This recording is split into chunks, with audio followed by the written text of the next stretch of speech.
या बगैर उजरत के या कुछ भी कहना, आपके पास वक्त है रात में, किसी भाई बंधु दोस्त के पास ही जाके इस काम को सीख लें, 6 महीना साल उसको दे दें, 2-4 बोले मुझे आपसे कोई सैलरी की जरूरत नहीं है, आपकी शॉप में मैं खड़ा हूँ, सब काम कर दूंगा मैं आपका।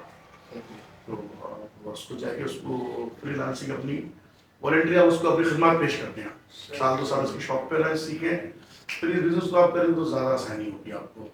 उसके बाद फिर आपके ऊपर जिम्मेदारी, जब अपनी शॉप कर लेंगे, अपनी सुपर मार्केट बना लेंगे, जिम्मेदारी अब डबल हो जाती है। सही। इतनी डबल हो जाती है कि जब तक वो हम ये कह सकते हैं गाड़ी पटरी पर नहीं आ जाती, आपने अपनी कमर सीधी नहीं करनी है। इंशाल्लाह जिस दिन आपकी इस बिजनेस में आपकी गाड़ी पटरी पर चढ़ गई, फिर इंशाल्लाह आप बन के इकाई होती है हर चीज़, उसके आगे फिर आपके जीरो लगते चले जाएंगे। लेकिन पहली सुपर मार्केट में आपने इतनी मेहनत करनी है कि शायद आप अगली 100 सुपर मार्केट आपने बनानी है, उसका कसर पूरी कर देनी है आप। मीन से ये जीरो को तो हिट करना है आपने, बिल्कुल, जीरो ऐसे। को तो 1 में तब्दील करना है। बिल्कुल। एक मिनट। अच्छा बहू भाई, एक चीज़ और थी कि मिसाल है आपके माशाल्लाह काफ़ी सारी ब्रांचेज हैं और आपने अभी बताया भी कि आप खुद भी ये चाहते हैं कि मज़ीद इस बिज़नेस को आप एक्सपेंड करेंगे और मज़ीद ब्रांचेज आप मतलब इसकी बढ़ाएंगे। तो इसमें काफ़ी लोग ऐसे बिजनेस मॉडल भी है जो बहुत सारे अपनी बिजनेस की फ्रेंचाइजेस ऑफर करते हैं। जी जी, वो ऐसा बोलते हैं कि भाई आप जो है इन्वेस्टमेंट है और मुझसे ये प्रोडक्ट भी ले लें, मेरा नाम ले लें। और तो क्या इस तरह आपके अपॉर्चुनिटी है और ये आप बिल्कुल मौजूद है, लेकिन फिलहाल अभी नहीं, फ्यूचर में जरूर देखेंगे इंशाल्लाह। तो मतलब ये है कि अगर किसी को पाइपलाइन में मौजूद है, बिल्कुल हो सकता है, मुमकिन है ऐसे ही बिजनेस बड़ा होगा, तो ऐसे ही बिजनेस का अपना बिल्कुल ये मौजूद है। तो बेसिकली उसके लिए क्या कुछ रिक्वायरमेंट्स वगैरह सोची हैं आपने कि जो रिक्वायरमेंट की, जहाँ तक इसकी रिक्वायरमेंट की बात है, आप ये कह सकते हैं कि पाइपलाइन में मौजूद स्टडी नहीं किया है कि किस तरीके से लोगों को देनी है। सीखेंगे इंशाल्लाह, जिन लोगों ने दे रखी है उनसे पूछेंगे कि आपने क्या फार्मूला इम्प्लीमेंट कर रखा है फ्रेंचाइज पास ऑन करने का, आगे किसी को देने का। हाँ बिल्कुल, लेकिन मौजूद है प्लान हमारे मैनेजमेंट में, हमारे पाइपलाइन में मौजूद है कि फ्रेंचाइज देके भी अपना बिजनेस को बढ़ाया जा सकता है। सही।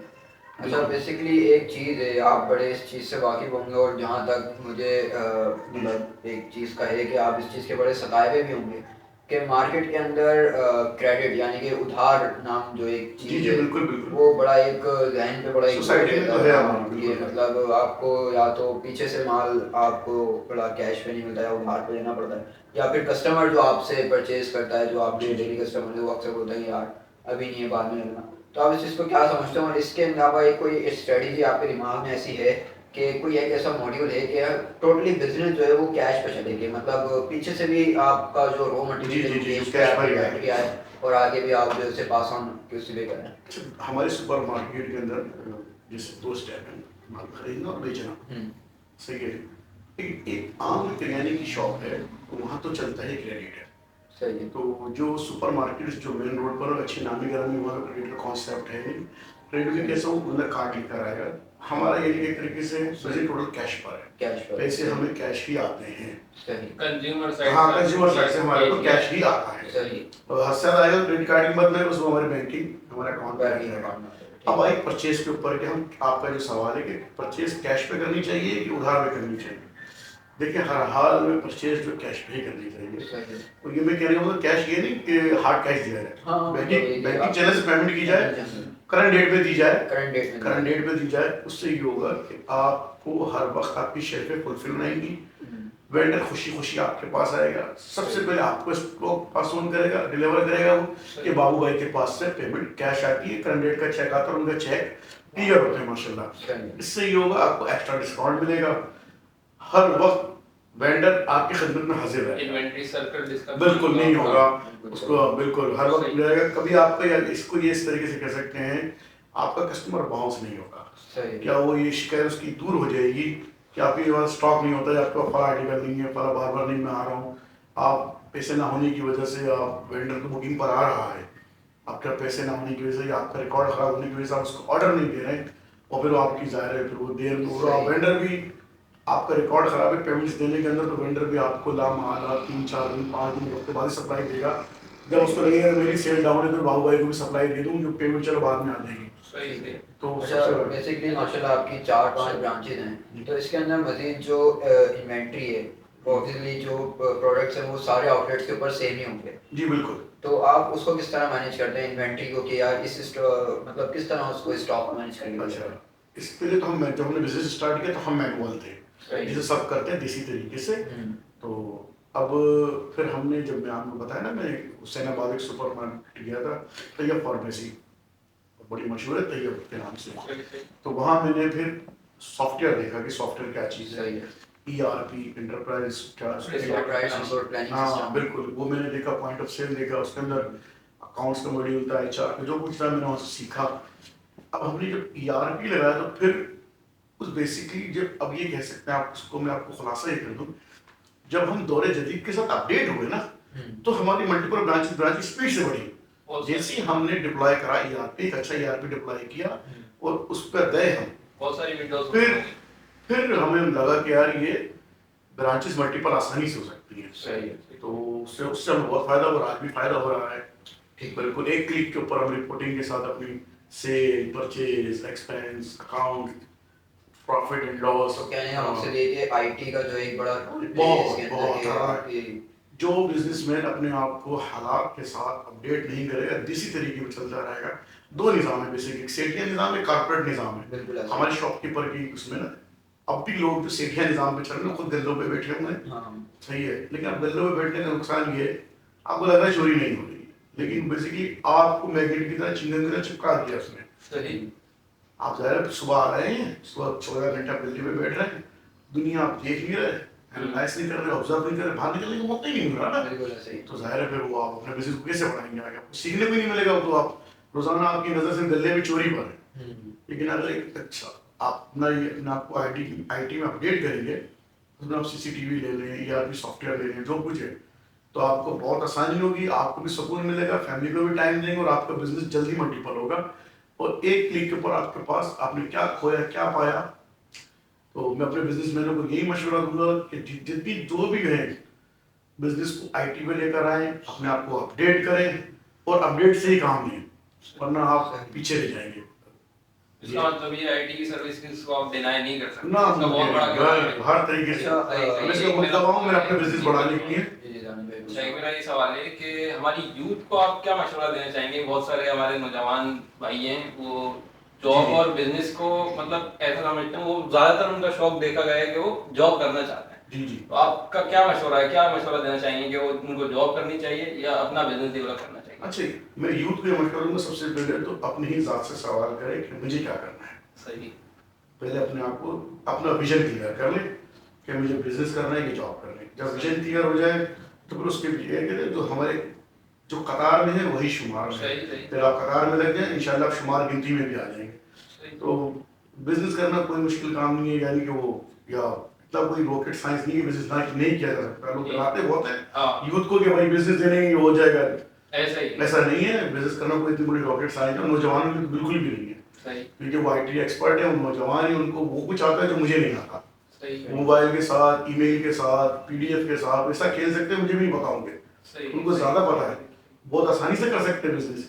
लेकिन उसके लिए सबसे बड़ी टॉलरेंस चाहिए। नौजवानों को मैं मशवरा दूंगा, बर्दाश्त करें, शॉर्टकट से तरक्की नहीं मिलती। जितने बिजनेसमैन जो पाकिस्तान में नजर आ रहे हैं, ऑल द वर्ल्ड नजर आ रहे हैं, उसके पीछे उनकी 50-50 साल की स्ट्रगल है, टाइम देना पड़ता है। शॉर्टकट के चक्कर में ना पड़े, ना किसी की बातों में आए, मेहनत करें लेकिन जमकर करें, और जिस चीज के पीछे पड़ जाए लग जाए उसके पीछे, कि बस इंशाल्लाह फिर जरूर कामयाबी मिलेगी। आपकी इंटेंशन करेक्ट, बिल्कुल बिल्कुल।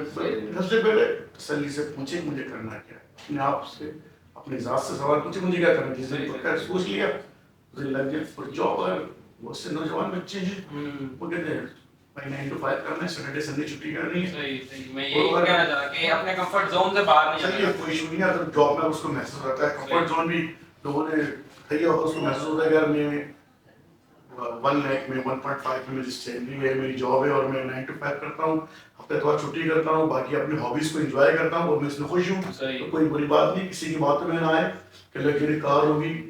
खुशी तो इंसान की जो उसको अच्छा लगे, वो अगर उसको कर रहा है, वो बेशक 1 लाख की सैलरी में भी कर रहा है और उसको खुशी महसूस हो रही है, कोई जरूरत नहीं है, सुकून करो। अक्सर लोग कहते हैं कंफर्ट जोन छोड़ दो, तो ऐसा कर दो, लेकिन ऐसा नहीं। अगर आपने एक अच्छी 5-7 साल की जॉब करके उस ऑफिस में, उस कॉर्पोरेट ऑफिस के अंदर, ये उस कंपनी के अंदर आपने कंफर्ट जोन तैयार कर लिया अपना, अच्छी सैलरी, गाड़ी, उस कंपनी में आपकी वैल्यू और आपका रुतबा बन गया है, ठीक। तो जरूरी नहीं है अपने आप को डिस्टर्ब करने की। सही। घर की गाड़ी अच्छी चल रही है, खुश हैं आप, कोई इशू नहीं है। अक्सर लोग ट्विस्ट के चक्कर में पड़ जाते हैं, नहीं पढ़ना चाहिए। कंफर्ट जोन अगर अच्छा बन गया है, उसकी वजह 7 साल की मेहनत है, फिर जीरो से शुरू करना उस कंफर्ट जोन को लात मार के, अच्छा, बेसिकली आपने एक पाकिस्तान में करीब अगर ये कि हमारे जो फॉरेन कंट्रीज हैं वहाँ पर आपने एक बड़ी मिनी मार्ट के बिजनेस के अंदर बड़ी चीज़ देखी होगी कि पूरा जो स्टोर है वो पूरा ऑटोमेशन के ऊपर चल रहा है। जी जी बिल्कुल। ऑटोमेशन के ऊपर किस तरह चल रहा है कि इवन तो वहाँ पर पहले तो ये होता था कि पहले बहुत ज़्यादा सेलमैन होते थे, लेबर लेस कह सकते हैं, हाँ, स्टाफ लेस कह सकते हैं, रोबोटिक कह सकते हैं। तो अब वहाँ पर क्या है कि वहाँ पर इवन तो कैश काउंटर भी नहीं है, मतलब कैश काउंटर लेस वहाँ पर स्टोर है कि आप इवन कि आपने खाली प्रोडक्ट शायद में तो उठाया और उसको अपनी बास्केट के अंदर रखा और वो आपका स्कैन हो गया और आपका बिल जो है ना वो चार्ज जाता है। तो आप क्या समझते हैं कि पाकिस्तान के अंदर ये चीज़ करना पॉसिबल है और मतलब कर सकते हैं हम लोग? अच्छा, पहले तो मैं ये कॉन्सेप्ट क्लियर कर दूं। बेशक आप ऑटोमेशन में इतना बड़ा बिजनेस कर रहे हैं, इंसानी जरूरत राजी रही। सही। इंसान की जो मिसाल जो अमेज़न में ऑटोमेशन स्टोर बनाए या यूएस में बने हुए हैं, लेकिन शेल्फ पे फिल करने के लिए इंसान की जरूरत है। अगर वो रोबोट से कराना चाहे तो बहुत अलग है, इंसानी जरूरत रहेगी, ये तो अब तक रहेगी। अब ये नहीं कह सकते कि बिल्कुल से कि इस सुपरमार्केट में या इस बिजनेस के अंदर एक आदमी भी नहीं है, ठीक है, और इसको रोबोटिक या एआई चला रही है, कोई ऑटोमेशन चला रही है। अरे स्टाफ को कम कर सकते हैं, डाउनसाइज कर सकते हैं, टोटल ऑटोमेटिक ऑटोमेशन पे कर सकते हैं, बिल्कुल इंसानी जरूरत रहेगी, जीरो नहीं कर सकते। हाँ, इंसान को आप जीरो नहीं कर सकते। अच्छा, उसके लिए फिर ना आप जो कहते हैं ना ऑटोमेशन का, कस्टमर का अवेयरनेस, कस्टमर लिटरेसी रेट का बढ़ाना बहुत जरूरी है। क्यूआर कोड कैसे स्कैन होगा, एप्लीकेशन, जैसे फॉर एग्जांपल मैंने यूएसए में सुपरमार्केट देखी, बंदा आया ना, उसने क्यूआर का मोबाइल ऑन किया, क्यूआर कोड स्कैन किया, गेट खुल गया, ट्रॉली के ऊपर उसने अपना मोबाइल रख दिया, और जो कुछ है वो मैनेजर ट्रॉली के अंदर भी कोई उन्होंने अमेज़न में ट्रॉली यूज करने वगैरह खुद ही माइनस प्लस हो रही है, आखिर में आके वो खुद आपके डिटेक्ट कर लेगा। अब भी पाकिस्तान के अंदर लोग डिजिटल करेंसी से घबराते हैं, अब भी लोग, हाँ बिल्कुल डिजिटल करेंसी से घबराते। अब भी लोग ऐसे हैं, हमारे पुराने दौर के लोग हैं, उनको मैं कह दूं कि मैं आपका के बिल ऑनलाइन भरना चाहता हूँ, वो उसको एक्सेप्ट नहीं करेंगे, भरोसा नहीं करेंगे उसको, नहीं नहीं मैं बैंक से भर के आया हूँ, बिल के ऊपर स्टैम्प, बैंक की स्टैम्प आएगी, मैं उस बिल को मानता हूँ।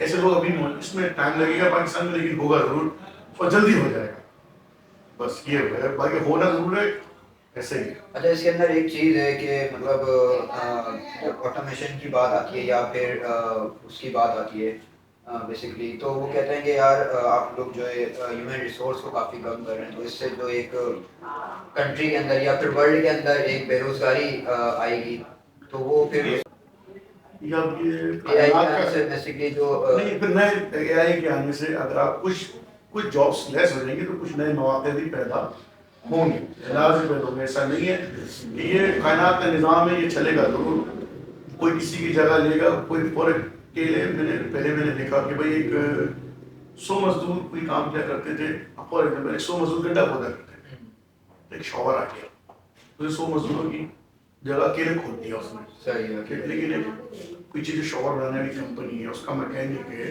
उसका रेडिएटर, उसका टायर पंचर करने वाला, उसको चलाने वाला है, तो लेकिन आबादी बढ़ी तो क्या हो, बिल्कुल इंतजाम पड़ा, ये वो 100 मजदूर बेरोजगार लोग कहीं और फिट हो गए, कुछ और मौके निकल आए, ये मौके मिलेंगे जरूर।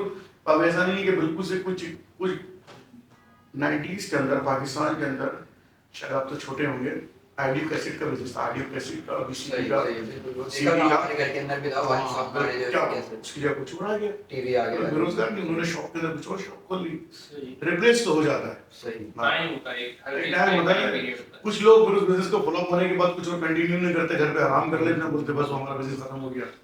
पीसीओ की भरमार थी किसी दौर में, खत्म हुआ तो कुछ और आया, डिश एंटीना की भरमार थी, बहुत कुछ था, सही, तो लोग स्विच होकर नया बिजनेस कर लेते। ठीक है, तो मैं समझता हूँ लेकिन कि सुपरमार्केट का बिजनेस ऐसा है, मुझे ऐसा लगता है ये ग्रोसरी बिजनेस चलता ही रहेगा, बेसिक नीड्स है, बेसिक कमोडिटीज में है ना, ये तो चलता ही रहेगा। अब इसके परचेज करने की, बाइंग की, कस्टमर की, गेटवे की, विंडो की तरकीब कोई घर बैठे बैठे मंगा लेगा, कोई फैमिली को लाके सुपरमार्केट आके शॉपिंग कर लेगा, ये चीजें चेंज हो जाएगी, लेकिन ये चलेगा, कुछ बुनियादी जरूरियात ही कहाँ जाएगी, ये तो लाजमी है।